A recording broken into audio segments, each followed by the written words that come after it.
People around the world, you're welcome on POP Podcast, Progress Over Perfection, the podcast that will change your life forever. Are you ready? Let's go! Hello, everyone, and you welcome to POP, Progress Over Perfection. In this appointment, we're going to talk about gut, hormones, and relationship. When we eat badly and we treat our body badly, have effect on libido and relationship. So today I have the honor to have with me Sharon. Sharon is a health coach. Hello, Sharon. How are you? Hi, Mauro. How are you? Great to be here. And I love the name of your podcast, Progress Over Perfection. I am all about that. So we're definitely aligned there. Yes, I really believe people too many times talks about we must be perfect. No, don't be perfect. Just grow from where you are and you get there. Yeah, what do you think? Absolutely. I'm totally on that. We do. We're often so busy trying to get it perfect. And I always say done Mm, is better than perfect. So, yeah, let's just absolutely, enjoy the journey and focus on celebrating the progress. absolutely. Sharon, can you tell us a little bit about your story, how you became a health coach, and yeah, a little bit about you, and so the listener can connect with Sharon Gleeson. Sure. So thank you. So my background is actually human resources and change management. So I spent 25 years in the corporate world, 10 of those years were consulting.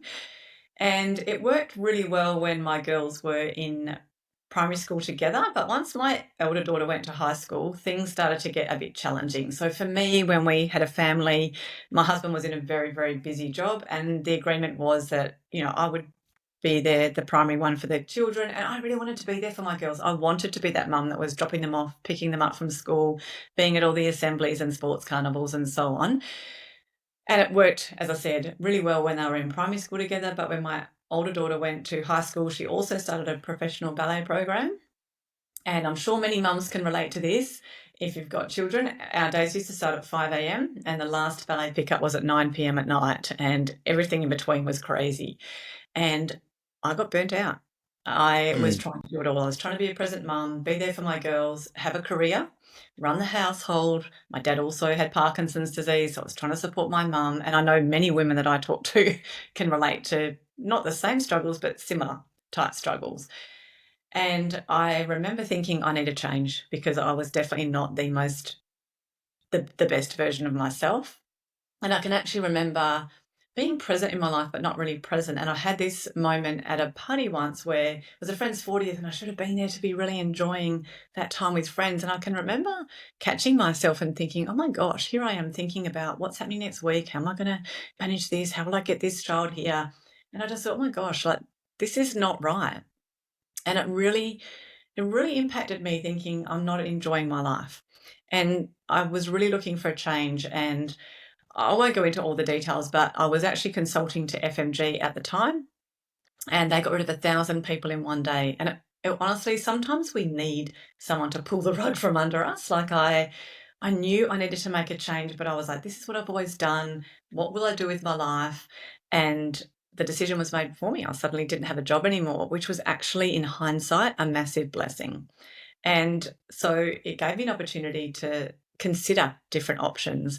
And I've always been passionate about fitness and health. And so I had an opportunity to actually step into that field. It started actually with an online health and wellness business. And through that, I grew a real passion for helping people. And that's what I've done my whole career. I used to do it in the corporate world. It was all about leadership and helping people through change. And now I get to actually combine this with my passion for that with something I'm really passionate about, which is health and well-being. So I've been doing that for 10 years now, and absolutely loving it. Wow, it's interesting how life, in some ways, take you in the spot that you should be. Uh-huh. Mhm. And there is it looks like there is a plan for us, and in some ways, the universe give us the chance to get there. And hearing your story, I think this was the case. Mm. I agree. Yeah. As a saying I How? say, things happen for you, not to Yeah. you. So, Yeah. I could be like, "Oh, this happened to me, and I was made," well, not made redundant because I was a consultant, but, I lost my job, like, it happened to me, but it was like, no, it actually happened for me. It happened for me because I didn't have the courage or whatever it was at the time to step away from that career that was burning me out, and Mm, it happened for me because it was what I needed. I needed someone to actually make that decision for me, to force me to actually make a change. mm. How much you changed in the last 10 years since you changed your career and you start to work as a health coach? A lot. It's interesting. I always thought I was a fairly tuned in person in terms of personal development and so on, but when you have your own business, it's very, very different than being, in the safety of some sort of a corporate environment, or even, as a consultant. It's a little different, but I consulted through a firm. But when you step out and you're in your own business, you certainly learn a lot about yourself. A lot of your own insecurities come to the fore. And so I say to people, I think I've done more personal development in the last 10 years than I had in the previous 25 years through some Mm, of the amazing opportunities that I had through my corporate career, because I had to actually grow internally as a person. Through coaching and helping other people, I've learned so much about myself, and it's been such a great journey. And I'm really grateful for the personal development that I've had as a result of making that transition. mm. But what is a burnout? Can you explain what Oh, is a burnout? well, actually, I just did a podcast on that. It's honestly, it's overgiving, like it's stretching yourself too thin. And Mm, usually, when we are burnt out, it's because we're often, and this is what I was doing, I was looking after everyone else and putting my own needs last. So I was that mum who was preparing healthy lunches and breakfasts and things for my girls, healthy meals and so on, prioritizing everything for everyone else. And I'd be running out the door on a coffee with no breakfast. I'd skip lunch because I needed to go pick up the girls soon and didn't want to waste time going and getting lunch or stopping work and eating lunch. I was living on 5 hours of sleep a night. So, the early signs of burnout are lack of energy. It's waking up in the morning, even if you've maybe had a good night's sleep, and feeling like you're not refreshed, that mm, real lethargy, but also starting to feel disconnected, and that's what I was starting to feel. I was The example that I gave of the at the party was an example of being disconnected, because my mind was too busy thinking about my to-do list and all the other things. Um, just not feeling present in your own life is a really big one. For a lot of people, it's poor sleep. Like, I was living on 5 hours of sleep a night, and I must admit, through the work that I've done in the last 10 years, and particularly in the last 3 or 4 years, really appreciating how important sleep is for everything in our lives. Yeah, so mm, burnout is not having boundaries, overgiving, and also not filling up your own cup, like making sure that you are doing things to fill your cup. Like, I used to start to act, I was starting to feel resentful to the people that I loved and the people I was trying to actually do all these things for, because I thought, hang on a second, you're getting to do all the things that you love, go to the parties, go to ballet, go to swimming, do all the things, but I'm not getting time to do things for me. And so I actually started to feel a little bit resentful mm, toward the people that I was serving, because I wasn't having boundaries, and I also wasn't prioritizing putting me on my priority list. And a lot of women, and I'm sure you possibly find this with your counseling, is a lot of women don't do that. They don't put themselves on their priority list. And I always say you can't pour from an empty cup. So if you're not prioritizing your own health, your own well-being, but also your own happiness, you mm, don't get to show up as the best version of yourself. And that's something I've had to learn myself through coaching. And they often say the thing that you're coaching other people on is what you need yourself. And I guess that's been the thing for me with my business, is I've had to figure this out the hard way along the way and learn these lessons myself. And I guess now what I love to be able to do is actually try to encourage other people to see them before they get to that burnout stage, to start to realize why it's important to put yourself on your priority list rather than waiting until you're burnt out, or someone tells you if you keep going the way you're doing, you're going to end up with a health diagnosis, which is what happened to mm, me. mm. And how this burnout affected your relationship, I knew you were your going to ask family? me Yeah. that. I had a feeling that was the next question. When you're Mm, living on 5 hours sleep a night, the last thing that you feel like doing when you get into bed is being intimate. You just want to go to sleep.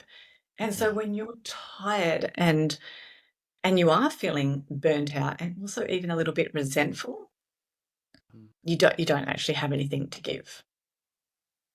And so it ends up becoming another thing on the to-do list rather than something that should feel natural and beautiful. I think the other thing too is that it's really important for couples that have children. And my mum gave me this advice, and it was really good advice. She said to me, because I've got two girls, and they were into really girly things, ballet and so on, and my husband's a very typical Australian male, and he's not really into ballet and all those sorts of things. And so it sort of became a little bit like me and the girls and him.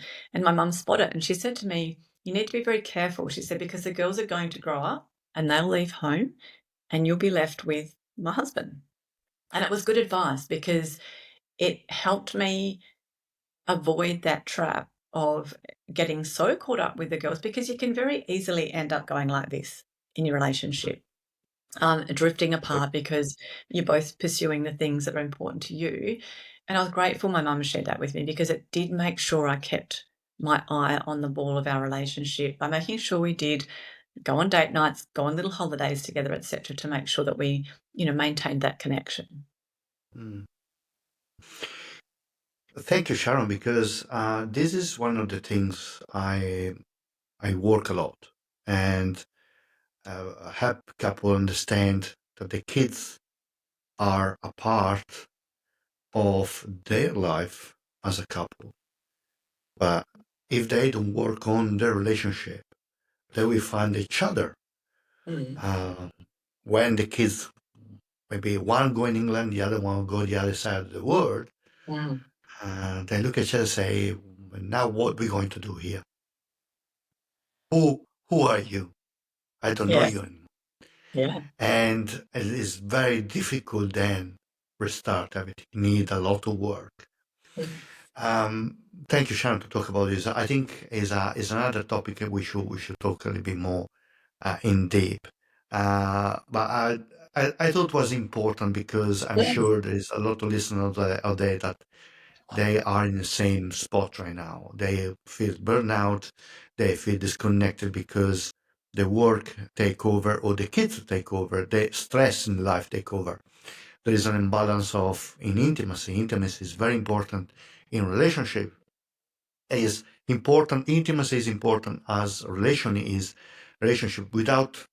Without intimacy, if you have a friendship, you have a friendship, a friend.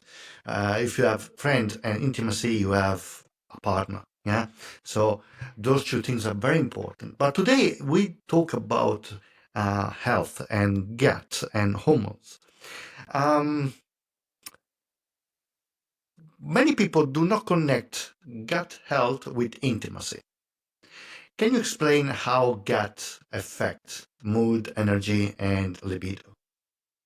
So it's a massive topic, and gut health is on it's the topic of conversation a lot in circles these days. And your gut definitely does affect your hormones, which indirectly affects your libido. So the first thing is that your gut influences your hormone production, Mm, which a lot of people would never really think about. They think our endocrine system is responsible for hormones, but our mm, gut plays a really, really important role. And those hormones drive your sex drive, your mood, your, your energy, which obviously affects your relationship satisfaction. So our gut isn't just for digesting food. And you've probably heard that your gut is your second brain. And it really is. Like, there's more and more research that comes out now about the impact of gut health with our immune function, our skin, our sleep. Who would have thought? And it does play a big role in helping our hormones. So I say it's your second brain, but it's also our little hormone helper. What happens is that when our gut is out of balance, poor gut health can increase inflammation in the body. And that means that we're not going to absorb nutrients. So things like zinc and magnesium and B vitamins that are really, really important for our energy, our mood, and so on. So when our gut is out of balance, it really disrupts how our hormones are made, but also how our hormones are cleared. And that's an important role as well. So when we've got a dysregulated gut, it can suppress testosterone, estrogen, and progesterone. And it's really important to, we often think, testosterone is the male hormone and estrogen and progesterone are the female hormones, but they're actually important for both. In fact, I actually had a client who I didn't realize at the time was taking testosterone, and he decided to stop it. And we noticed a massive difference in his energy levels. He just really struggled. Every week he'd say when we'd talk about his actions for the week, it would be about going to the gym and he wouldn't get there. And it was a motivation thing, but also an energy thing. And then somehow one day he actually mentioned something about his testosterone. And he went back on the testosterone. Within 2 weeks, the difference in his energy levels and motivation was huge. So equally for women. So testosterone, estrogen, and progesterone can be impacted by a dysregulated gut in both men and women. And then when we've got this chronic inflammation or dysbiosis, which is when our gut is out of balance, it can lead to low libido and poor mood and fatigue, and then that sort of disconnection, because again, when we're tired, we've got no energy, our mood is low, that's when we don't connect so well with our partner. The other thing is, and a really big one that they keep discovering more and more about, is they're now saying 95% of serotonin, which is our neurotransmitter that's responsible for our mood and happiness, is actually housed in the lining of our gut. So again, if our gut is out, those messages aren't getting from our gut to our brain, and that really affects our mood. And then dopamine, again, 50% of that, again, is, stems from our gut. And those two things are really, really important for your mood. And that obviously then impacts on relationships and so on. Hormones are actually not made in the gut, but they're processed. And if there's an imbalance in the gut, so the gut helps process and also clear the hormones. So if there's an imbalance in the gut, it affects that process. So with women, estrogen is the hormone that's their energy hormone. Progesterone is the more calming hormone. And for women, it's actually the balance of those hormones that's actually really important. Because if one is too, if estrogen is too high and progesterone is too low, that means that calming hormone, that there's not that calming effect. Testosterone is more your energy and your motivation. So that also is important for women, but that's particularly important for men. And so what happens when we get into midlife for both genders is that these hormone levels shift. And if your gut's inflamed, if it's stressed, if it's undernourished, which is a massive problem that we're seeing increasingly, unfortunately, because of poor dietary choices and much more leaning towards processed foods rather than whole clean foods. When that happens, those changes are more dramatic. And that's the role of the gut. So if our gut is inflamed, if it's stressed, if it's not nourished well, and these hormone levels are shifting, people will notice those changes more dramatically. So testosterone, for example, that can start to decline even for women, for example, before menopause. So up to about 50% by the age of 40. And then obviously for women, it's when they start to hit that perimenopause, which is the stage before menopause, estrogen and progesterone also dip. And that's when it comes to relationships and libido, it really affects vaginal health. It can affect desire. It creates a lot of dryness. It affects women's energy and also mood and stability, which is the sort of thing that people most, associate with menopause. And that's a natural part of what's happening in a woman's life. And it's really important for women to understand what's happening to their bodies, but also for men to understand what their partner is going through. And that's where that sort of communication, education, but also the communication is really important, because typically we don't talk about these things. And I know for me, I did notice a big difference in dryness, but I just tried to push through it rather than asking someone for help or talking to my husband about it. And it was only when my cousin was quite frank and shared a tip with me that it made a big difference for me. So, and again, sometimes it's just a bit of our generation, it's maybe something that we don't normally talk about, but I think it is something.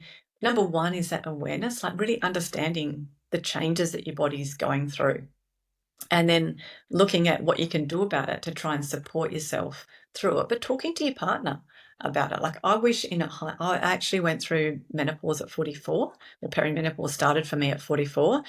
I had no idea what was happening to me. I actually started noticing I was getting heart palpitations. I was upset a lot more easily than normal. And I actually honestly thought I was having a mental breakdown, but I didn't talk to anyone about it. I just thought, oh my gosh, like what is wrong with me? And it was only when I got some of the more common perimenopause symptoms like the hot flushes and so on that I started to realize, this is actually perimenopause. And then I started to seek some help. So I think, and there is a lot more information out there now, which is fantastic. But I think it is about, for both men and women, like being aware of the changes that we're going to go through, both of us, but also being okay with talking about it, because that means that together you've got that awareness, and you can also look at, what might be some solutions as well. Mm, mm. What is a menopause? So menopause is actually only a one-day event. Like we do use the terms interchangeably. So perimenopause is when women start to that change starts to happen. So that's the stage before menopause where they do start to get feeling a bit flat. They might feel a bit disconnected. They might not feel like themselves. Libido does drop, and they start to get some of the dryness and so on. Menopause is only a one-day event, and that's 12 months since the day that you last had a period. And then beyond that, you can still have symptoms, but the symptoms might actually change. And it can go from between 6 to 10 years. So it's a long time of your life. I know, get ready. I mean, one thing for me was that whilst the symptoms came, and I wasn't expecting them because I sort of always thought menopause happened in your 50s because that's what happened with my mum. I wasn't ready for it. I just had no idea what was happening to me. But when I did realise what it was, I did go and get help straight away, and it made a big difference. So I think it's about being aware of the changes early that your body's going to go through so that you know the signs to start to look for. And then also looking out for what are the different options for me. Some people like to go the more natural route. Others are quite open to going to their GP and talking about hormone replacement therapy and so on. So it's really about educating yourself, I guess, and as I said, there's a lot more information out there, and the conversation is also more open. In fact, actually, just yesterday I was on a menopause workshop, and it was with a woman who's based out of Sydney, and she's got Menopause Friendly Australia, and they're starting to actually even try to focus more on the conversation in the workplace. So it's a lot more openly talked about now. Do you know anything about andropause? That term was actually raised yesterday, and I thought I need to actually go and look into that a bit more. So I'm going to have to say no. Okay, no, because I know that andropause is the menopause for men. For men. For men, yes, we go through similar things. Mm. That we, in theory, for what I know, is what we called the um, the cries of the middle age. Huh? When a man start to uh, get maybe a motorbike and the leather jacket and start to ride away and be rock and roll again and smoke. So that Midlife crisis. is middle life crisis. Yes. But I like Um, your way of saying the more the Italian version. Yeah. But when they're going yes. through the same sorts of things, so their testosterone starts to Yeah. decline at around 30. Yeah. So at around 30 years of age, testosterone starts to drop off about 1% a year. Mm. And again, for men, their gut health and also their body composition can affect what's happening with their testosterone. So for men, the more abdominal fat Mm. means the more estrogen and the less testosterone. So that's something for men to really be thinking about. Why? I mean, obviously, my ideal client or the people that I work with most is women. I do have some male clients, and so I've started to look into this a little more. I wasn't familiar with the term, but I Mm, do know what happens, hormonally now in terms of what happens to men from 30, because I've needed to research it for some of my clients. But again, that's when men might start to notice a bit of a reduced drive, stamina, erections, but mm. also confidence. And again, like, women, we will talk about these sort of things, men don't. We And don't. it's actually really interesting. I actually was talking with a friend and we got talking about it was actually about their sexual relationship, and she was saying that it was almost non-existent, and that the issue was on her husband's side. And I said, "Has he had his testosterone levels checked?" And Mm, she said, "Oh no, I never even thought about that." mm. And there's a very simple way that a man can test his testosterone levels, and that's that every morning you should wake up with an erection. Yes, in theory, yes. Or anyway, if you watch something that make you want, you should have an erection. Yeah. Um, there is other reason if you don't have an erection, but the testosterone is the first thing you're going to check. Then you can go in to check if your blood fluidity is working and your heart is pumping. That is another thing. Because I know that if you have problem with erection, can be that you get close to a stroke. So it's important to check out. No, you're right. Men don't talk about this stuff. Um, Mhm. and John Gottman used to say the difference between men and women is when women are in trouble, they go to seek help in therapy, and boys go in jail. So, you know. It's true. There's a big difference between the two. Yes.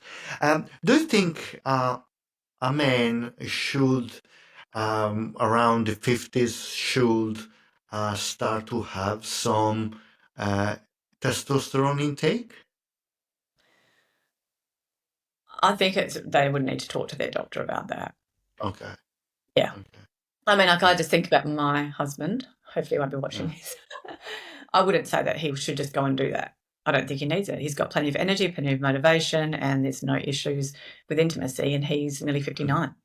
So Okay. I think it really does depend on the man. But I do think that it's something where, yeah, and our body is really smart. Like, it gives us signs, but we Mm, are so busy that we don't listen to the signs or pay attention to the signs that our body is giving us. So I think, for a man, if they do start to notice that they are not feeling it, if their energy dips, if their motivation isn't there, and mm, obviously if they're not feeling, sexually aroused and so on, then that to me would be the first sign to actually go and get your levels tested and see whether perhaps testosterone therapy can help. But I think sometimes men avoid that because it's almost like a pride thing or an ego thing. Whereas I love the fact that my client was like, it makes such a difference to me. And I was like, that's great.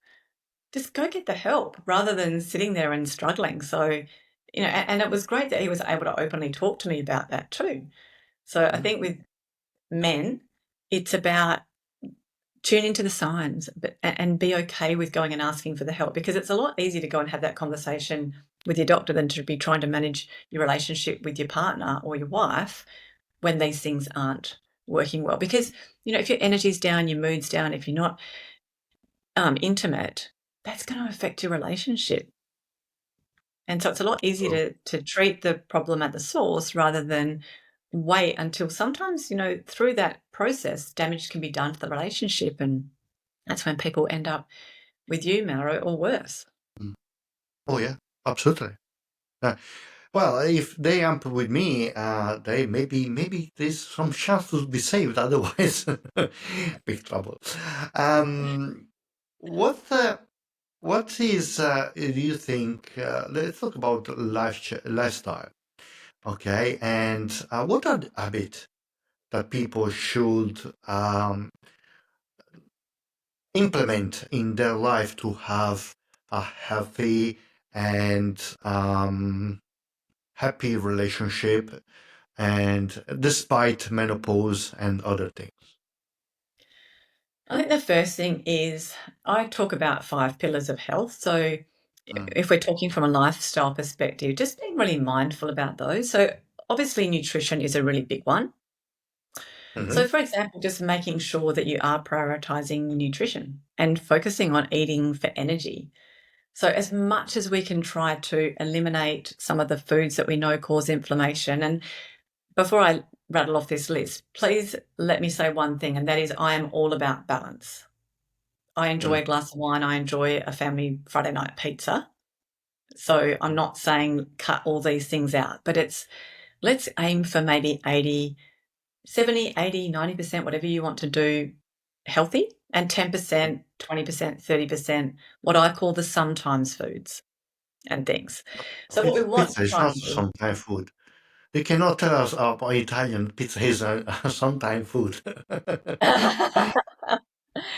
No, but I mean, the way that I'm joking. Italians eat, it's usually so beautiful and fresh and so on, but, our processed foods are not so great. So we really want to be trying to reduce the foods that cause inflammation. So things like sugar, which is a big part Mm. of diet now, processed foods, alcohol, and those really ultra processed takeaway foods and fried foods. We want to Mm. be eating more whole clean foods as much as we possibly can. And for people where that's a challenge, it is maybe looking at something like supplementation. Like if you don't enjoy eating your fruits and vegetables or you're struggling with your gut, then maybe look at something that you can do to support it. But really, what we want to try and do is make sure we're eating a really balanced diet, really prioritizing protein with every meal, filling half your plate with non starchy vegetables, having Mm. then the other quarter of your plate filled up with some healthy carbohydrates and healthy fats, and the remaining quarter is protein. Like that is a really simple model, and I can send that to you. And if you've got podcast notes, you can pop the how to fill your plate in there. But that's just a really basic thing people can do to support their health, to support their energy levels, and Mm. also to start supporting gut health. I mean, there's a lot of other things that you can do to support gut health, but we were talking about lifestyle. Exercising and moving your body, like that does release those good endorphins. It also helps with sleep. So making sure that we're moving, getting some exercise is really important. Making sure we're prioritizing sleep. When we don't get enough sleep, that impacts on cravings, our energy levels and so on, which is obviously going to impact on our relationships. It's also about looking at how to manage stress. Stress is really impacting people's lives, gut health, which then has a flow on effect to everything. But it's also about prioritizing self care.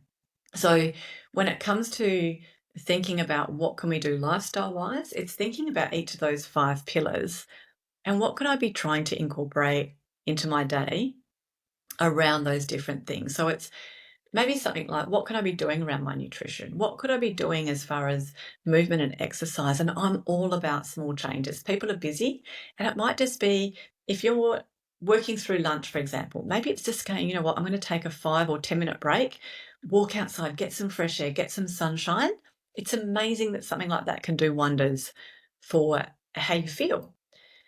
For stress, it might be about just spending a couple of minutes just quietly focusing on your breathing, or Mm. taking a walk after work with the dog, just to without having something in your ears, just to sort of take in nature, like breathe, reconnect.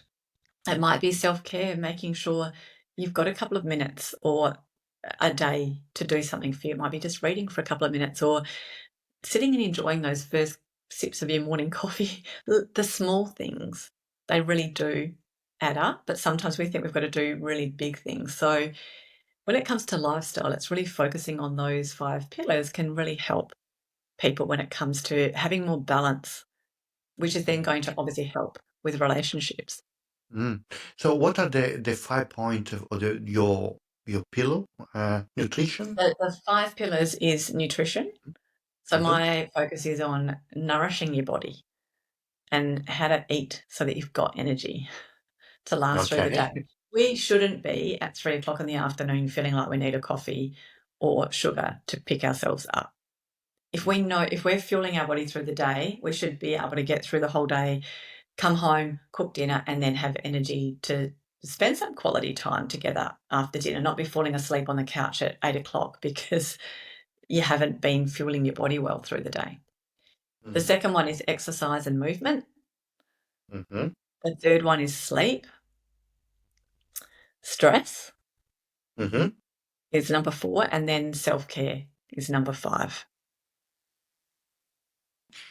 So they're kind of the All right. lifestyle things. So self-care, for example, and I think sometimes when you can combine things, it's really great. So for example, I love going for a walk. So that's a bit of exercise and movement, but Mm-hmm. I will sometimes do that with a friend. And that can be a form of self-care for me because I get to hang out with my friend and have a talk and so on. And whenever you can leverage things, like my husband and I, we've taken up cycling. I was sharing that story with you before. And so for me, I get to leverage a few things I love. I love exercise, so I get to do something with him that's outdoors. It's physically challenging for me. We get to spend time together, and it really lights me up. So I'm combining my exercise with spending really great quality time with my husband, doing something that we both really love. So, and it's outside, so I'm getting fresh air, outdoors. So when we can try to combine things, it's even better. Mm. Yeah, you spend time with him, you together, you have exercise, you with other people as well.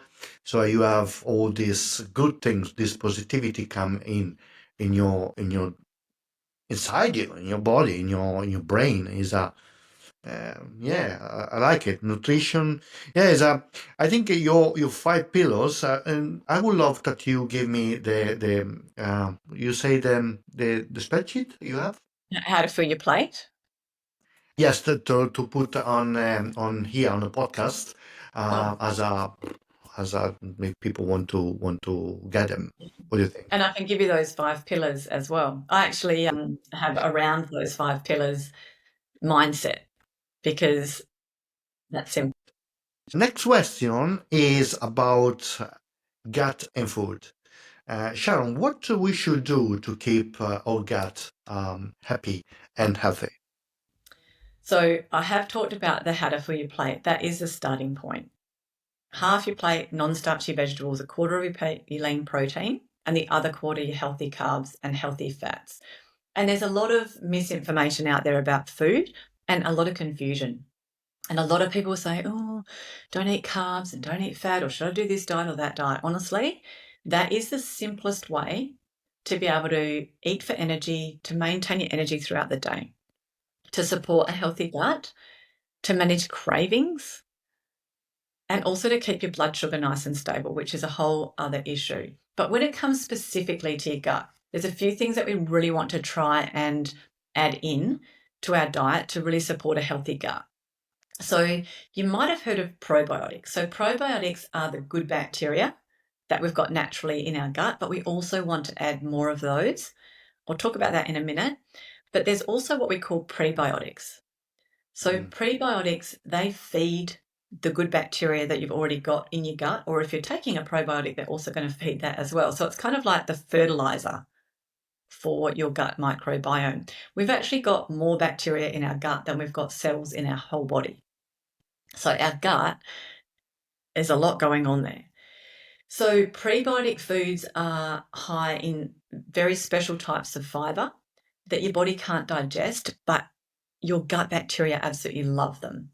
So these are things like, and I also think we eat these things and then they're not very nice for on your breath, but garlic and raw onions are actually really great sources of prebiotics, as are leeks, asparagus, artichokes, things like chicory root and dandelion greens. Like I've got a tea that's actually got chicory root and dandelion in it, so that's really great source of prebiotics. Oats is another really good source of prebiotic fiber. Also apples with the skin on, because the skin in the apple is high in pectin, and flax seeds. And a lot of women will know that flax seeds is something. I put a tablespoon of flax seeds into my smoothie every single day, and also seaweed. So they're all good prebiotic foods that really are that sort of fertilizer or feed the good bacteria in your gut. So it's just about trying to think about, could I incorporate some more of those into my diet?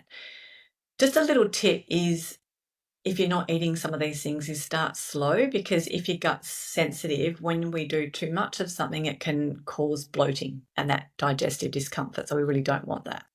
So that's the Okay. prebiotics.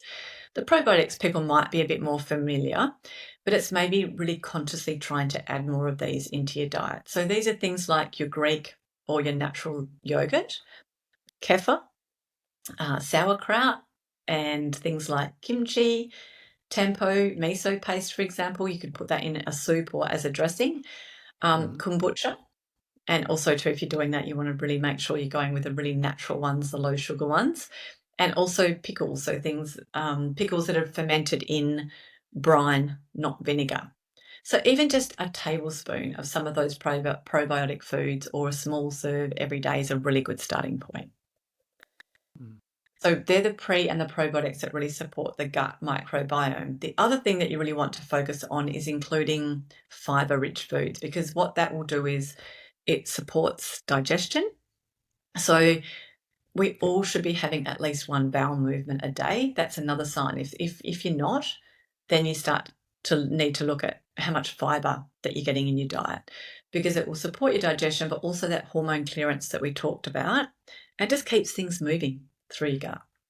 And when we don't go to the bathroom every day, what happens is that stool that's there with all those toxins that's designed to leave your body, and also excess hormones, when that's sitting there, they actually start to be reabsorbed into your bloodstream. You really don't want that. So we need to actually make sure we are going to the bathroom every day.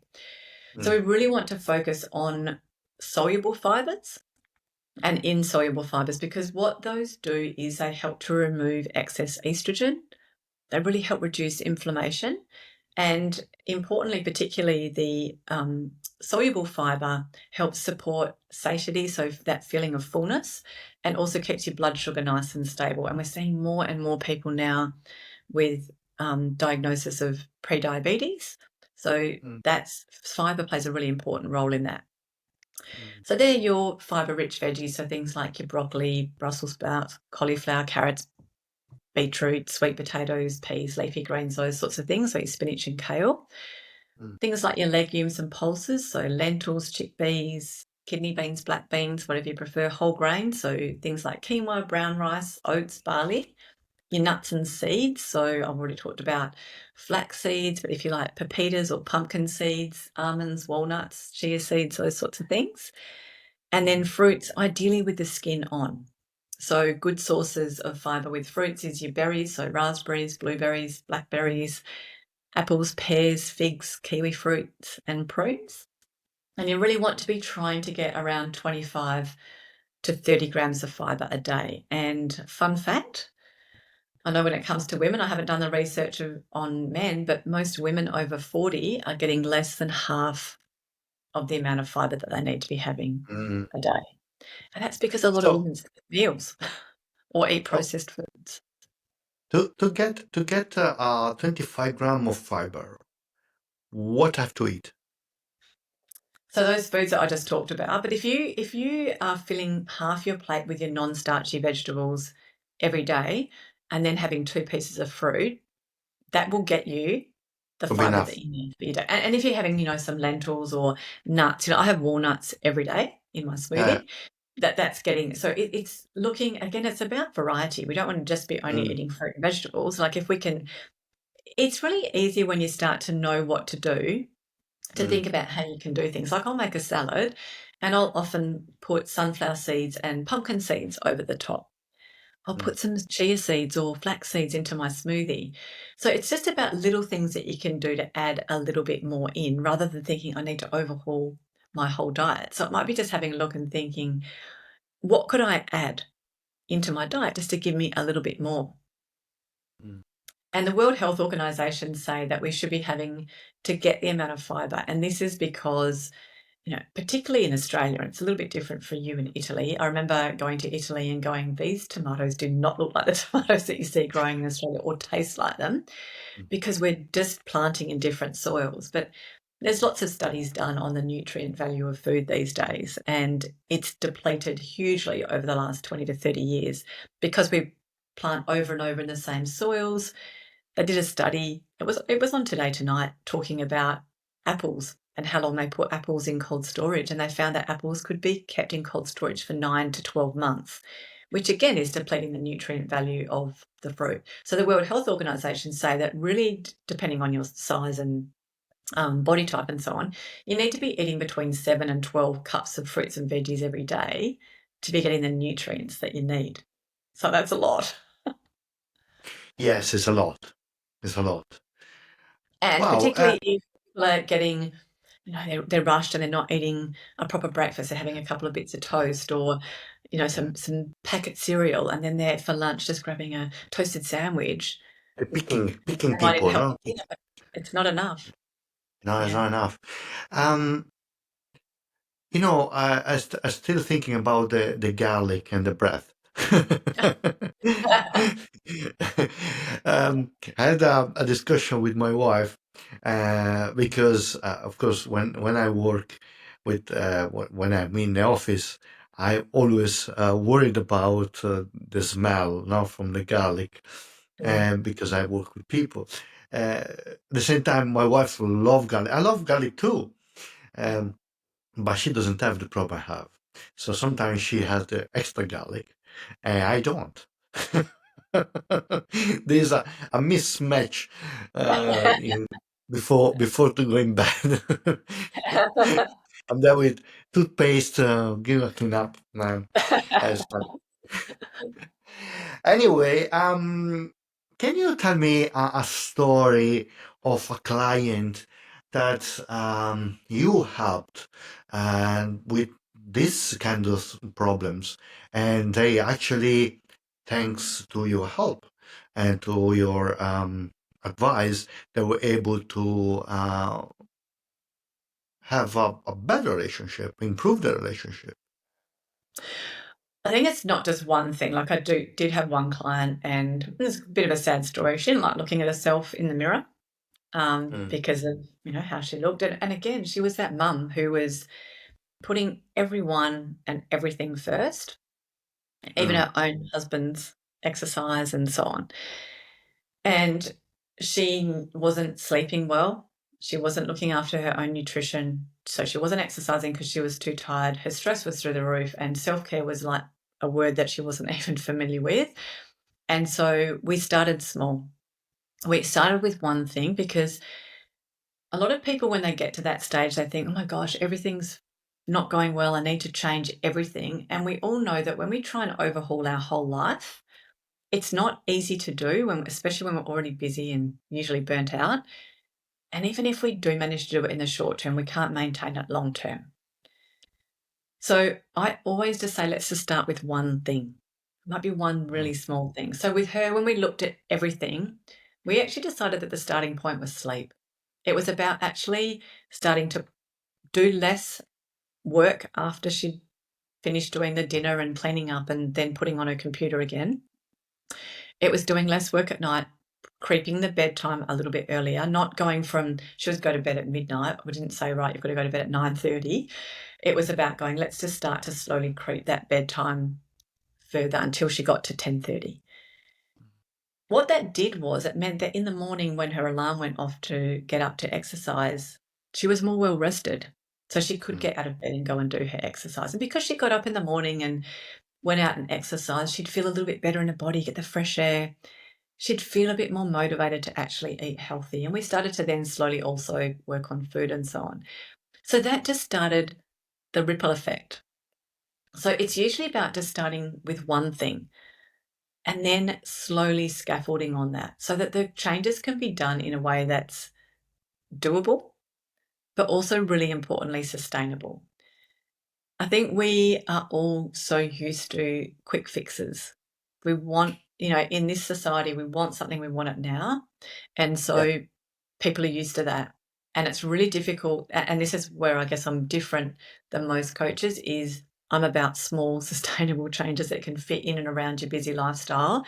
But I'm always saying to my client, just know that you're not going to get results overnight. But what you're doing is you're creating a new habit, a new lifestyle that you'll be able to maintain forever. So it's about progress over perfection, but understanding Yes. that change will be slower. And I talk to my clients about it at the beginning. I say, look, most people want quick fix and quick change. This is going to be slow, but if it's a little bit like a jumbo taking off down the runway, it takes a little bit of time to get going and get that momentum. But once it starts to actually take off, you start to get some really great results. And a different client that I'm working with, a male client actually, it's been exactly like that. He has been focusing so much on the consistency of doing the habits, that really focusing on his nutrition, really focusing on his exercise. We're working on his sleep and stress, and he's been like that. So it took a little while to take off, but now in the last 6 weeks, the results have been exponential, but Wow. it took a little while. So Yeah. so so that and then I guess that's the thing, is people start to slowly feel better. They feel better quite quickly, actually, even with small changes. And then we feel more motivated to keep going. And if we are focusing on the wins, on what did I do today, that's a big thing too, is people often, again, particularly high achievers, if we think, right, this is where I'd love to be with my health or whatever it is that's going on in our lives with a goal. And if we only get 70% of the way, we often focus on the 30% that we didn't do rather than the 70% that we did do. So I'm all about also helping people to focus on, let's celebrate your wins. The fact that you did Yes. actually eat breakfast today. Yes, winning. And that kind of feeling of, oh, yes, I'm actually doing something. I did something good for myself. That then again inspires people to keep on going. And Yeah. again, we start to zone in more on the different areas, so focusing more around nutrition and gut health and so on. But it's really about finding that first starting point, and that can often be quite different for different people. Mm. Wow. Yeah. Look. I like the way that you explain things because they're very clear, and very easy to understand, even for someone that do not understand much about nutrition, like me. And you say right. I called I called this new way to do things a TikTok effect. We want everything right now. In three Yeah, seconds, everything must be fixed. I see this here with my couples here. People come in and say, "Well, how long it takes?" Because they want a quick fix. We cannot fix something that wasn't working for 12 years, 14 years in 1 hour work. So we need to slow down and understand what's going on and work from that. Change one thing. You say right. You change one thing in your day, and all the rest will follow. But the absolutely. small things is the hardest to make. It's the first It's, step. For it's most the people, first it's step. taking that first step is what's the Yeah. most difficult. Yes. Sharon, we are almost at the end of this conversation. Thank you so much for to be so good and so wonderful in the way that you talk about this, and so careful, and so I learned a lot today from you. And Great. I Thank go you. home. I want to sit with my wife when she come back from Brazil to talk about get healthy again together. Actually, I If love someone that. wants, That's sorry. awesome. Doing it together is fantastic. I think sometimes we can be guilty of trying to get the other person to do something that we want them to do, and that never works. We know that. But if it could be something that you were excited about and said, "Look, I'd really love to work on this," and see if she's Mm, interested to do it with you. Because when you can do it together, I know at one stage I told my husband I was doing this 30 Days to Healthy Living program, and I mm, just said, "Look, it might just mean a few little changes to what we're doing around dinner and so on, but it's not going to affect you too much." And he goes, "Oh, why are you doing that?" And he said, "I might be interested to do that with you." And it was actually really cool. I didn't sort of say to him, "I'm doing this, so you need to do it." I just was telling him a bit about what I was doing, why I was doing it, how it was going to affect him. And he just said that he was interested to get involved too. And sometimes they won't. But yeah, one thing I know for sure is when we try and push something on someone else, they're going to push back against us. So, yeah, but I love that. I love the idea of talking with her about it, talking maybe about what you've learned and what you've found interesting, and seeing if there might be something that you might together want to focus on doing more of, or something that could help you both. But I did actually have some extra information on just a couple of other things, in terms of hormone support, extra little things for men and women. Would that be helpful for me to share with you that you could put into the podcast notes? Yes, yes, absolutely. Everything you want to give it to me, I put in the post note and people can see it. Absolutely. And maybe one day we can have another talk about this topic again, because I don't think there is enough time to talk. So we should spend more time to talk about these things, uh, especially because until few years ago, the only one we're talking about menopause for women was men. Now, Mm. so I always found very weird when men talk about menopause. you know, What was is that what's they said? you know? I think just to sort of wrap up is, when our libido feels like it's missing, I think the key thing is it's not just in your head. Like, that drop in libido is often the first sign that something deeper is going on. It might be emotionally, but also it is important to consider the physical. We often just focus on maybe it's a disconnection in the relationship, but there could actually be something physically going on. So gut health and hormones aren't separate to our emotional well-being and connection. Like, they are very much linked. So I think for anyone watching the podcast is, if something's going on, you're not broken, you're not past it. Sometimes people think, oh, maybe we're just past it. I've heard people actually say that, but it might just be that maybe your body needs more nourishment. Maybe you need to reduce that inflammation or help to rebalance your hormones, and get the physical side checked out as well as the emotional side, because they're both important, and they're not separate. We often blame our age or stress or relationship dynamics, but it can be that it's our body's chemistry. I always say our body talks to us in whispers. It might just be our body just giving us a little sign, hey, something needs some attention here. And it does. Everything starts in the gut, and Yeah, our hormones are the messengers and libido is the signal. So it's important to start listening. absolutely. This is why we say listen your gut. Yeah. So, Yes. Sharon, if someone want to work with you, where they can find you? Do you have a website? Do you have where they can find you? I do, and it's really simple. It's sharongleeson.com. They can jump on there and have a bit of a look around at different programs I do. I do a free workshop that people can do themselves, just to go through and just have a look at just standing back. Life is like being caught up in a raging river sometimes, and we feel like we're getting sucked down it. It's just an Mhm. opportunity to get out, sit on the shore, and just have a look at what's actually going on in my life Mm, right now. What's working well? What are the things I might need to focus on? And helping mm, people figure out what is that one thing where they need to start. mm. Okay. Sharon, thank you so much. And we are at the end of this podcast. All of you out there, remember relationship, health, and gut, friendship, intimacy are all connected. If Mm. we are not happy in something, all the rest will follow. Okay, so we need to take care of all of these things all together. I know it looks like a lot of work, but is what we should do if we want to be happy in life.